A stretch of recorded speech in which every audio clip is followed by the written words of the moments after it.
PDAC 2019. I'm with Jason Weber, the CEO of Alianza Minerals. Jason, thank you so much for joining us today. Now, give our viewers a quick introduction to Alianza. Well, Alianza is a small prospect generator, really a hybrid prospect generator based in Vancouver, but our projects are throughout the north in Yukon, British Columbia. We also have projects in Nevada, and we have a presence in Peru as well with some royalties and some projects there. So. Now, as we know, the project generation model, you usually bring in joint venture partners to help develop these projects. You've just signed an agreement with a big one. Tell us more about that.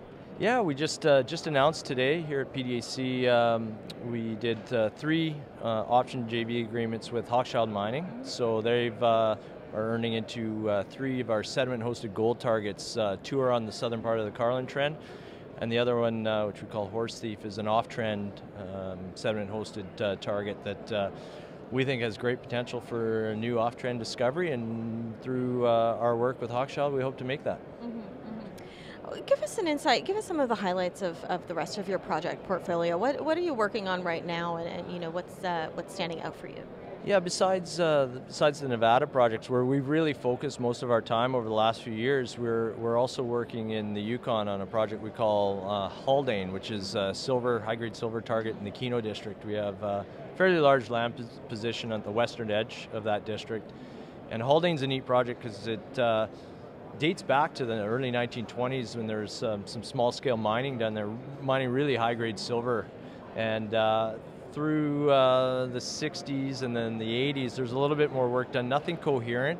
So we've come in and last year did the first sort of property-wide assessment of the project.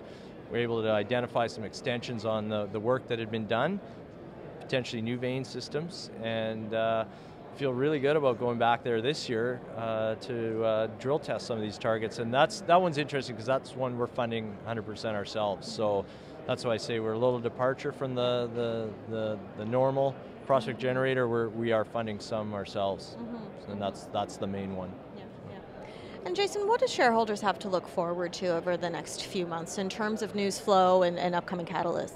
Well, I think with the agreements we announced today, that really gives us a shot in the arm for this year's exploration project. So we're expecting to be active on 6 projects, 2 drilling, Haldane, self-funded as I said, and then Horse Thief through Hochschild. And then the 2 other projects we have with Hochschild, we'll be starting on those as soon as we can get into work on those. Unfortunately, this year it's been a bit of a bigger snow year in Nevada, so that may push us back a bit, but we're hoping, you know, May to be in there, April, May to be in on those.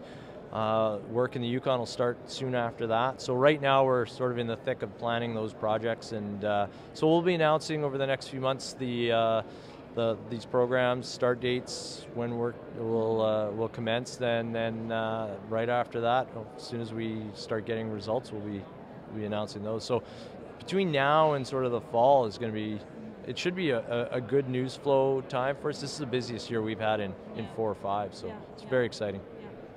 Any sort of final thoughts about you know, why somebody would want to invest in a project generator, and perhaps Alianza in particular? Well, I think the biggest upside for an investor is when they're involved in a discovery. And so we know discoveries are so rare in this business. You really want to be exposed to as many opportunities as you can. So the prospect generator model gives that exposure. We take that sort of to the next step. We have a portfolio of properties that are going to be worked, potentially discoveries made on those, and at the same time we're working on our own project at Haldane. Again, we could make a new discovery there this year as well. So I think we sort of covered off that aspect of exposing ourselves to as much opportunity for success as we can, especially in this market where it's still a little bit tough to raise money. Using other people's money to fund that, to move some of that along, I think gives us a bit of a leg up. Yeah, absolutely. Thank you so much for taking the time to speak with us, Jason. Well, it's been my pleasure. Thank you.